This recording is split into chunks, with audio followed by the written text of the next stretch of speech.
Le président vénézuélien Nicolás Maduro a été rapidement évacué de la scène de la tentative d'assassinat présumé, une attaque lancée alors qu'il prononçait un discours devant la garde nationale vénézuélienne à Caracas. Plusieurs expositions ont été entendues et l'enquête vient tout juste de confirmer qu'elles provenaient d'objets volants, plus spécifiquement de drones qui transportaient du matériel explosif et qui ont explosé près de l'endroit où le président Maduro s'exprimait.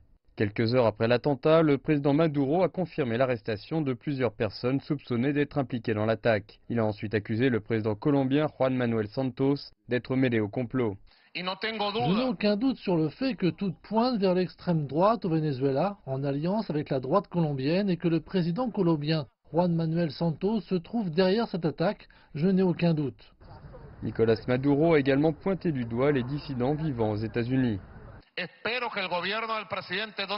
J'espère que le gouvernement du président Donald Trump a la volonté de combattre les groupes terroristes qui ont l'intention de commettre des homicides ou d'attaquer des pays en paix sur notre continent, dans ce cas précis, le Venezuela. Des officiels colombiens ont rejeté les allégations de Maduro, les qualifiant d'absurdes et sans fondement. Le conseiller à la sécurité nationale américaine, John Bolton, a également démenti fermement toute implication du gouvernement américain. Quant à une implication de personnes vivant sur le territoire américain, John Bolton a déclaré que Maduro devait avancer des preuves. Si le gouvernement du Venezuela a des informations solides, qu'il les présente devant nous, des éléments qui pourraient montrer une violation potentielle de la loi criminelle américaine, nous regarderons cela avec attention.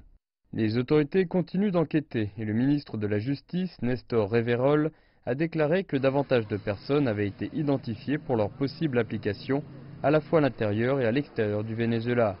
Et de nouvelles arrestations sont attendues. Que